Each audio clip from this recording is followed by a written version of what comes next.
Hello, class. Today we will be talking about the controversy of the social credit system in China. Now, you might ask, why should we care about something that's happening in a different country? Well, people in China are people too, and we all deserve the same human rights regardless of where we come from. Plus, we can learn from others' problems and apply it to our own lives. Being informed is usually better than being ignorant, since forewarned is forearmed. So, what even is social credit?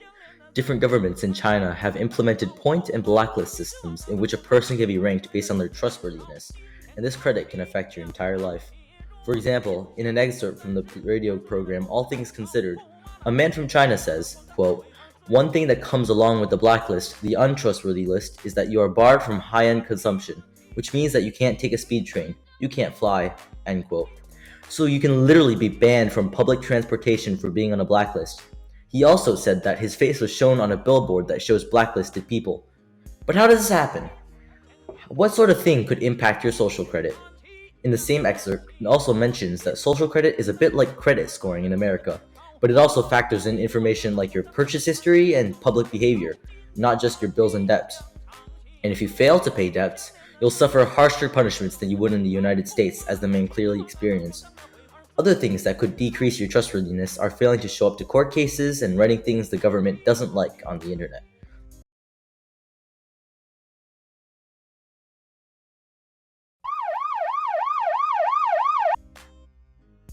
On the flip side, following the rules and helping out the government, in other words, selling out other people, can increase your social credit score, and this can give you benefits such as deposit free car shares, fast track hotel check ins, better bank loans, and discounts on heating bills.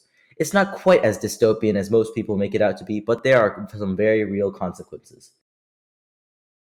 This is a controversy within the public. Some people like the system since they want the benefits that come with having a good social credit score.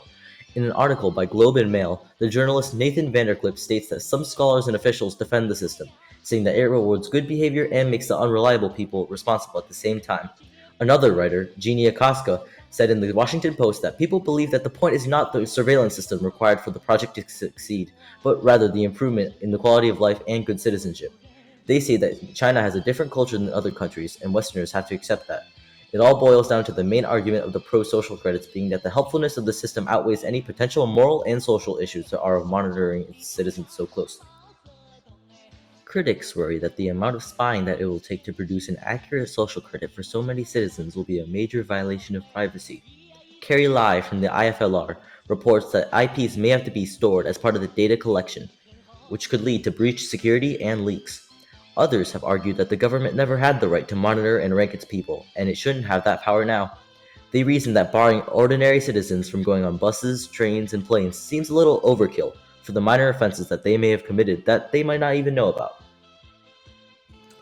I think that although the social credit system may reduce corruption and irresponsible citizens, some of the methods that the government uses to find out the information are not good. Things like storing the IPs of citizens, monitoring them, and putting their faces up for people to see are violations of privacy, and if the system was changed to less invasive, it would be more moral. At the end of the day, it's the government of China that determines what happens next, and if they go too far with this, hopefully the citizens will be able to put up some resistance against any authoritarian regimes. Maybe George Orwell's dystopian novel 1984 will become reality. But hey, that's just a theory. A game theory. Thanks for watching.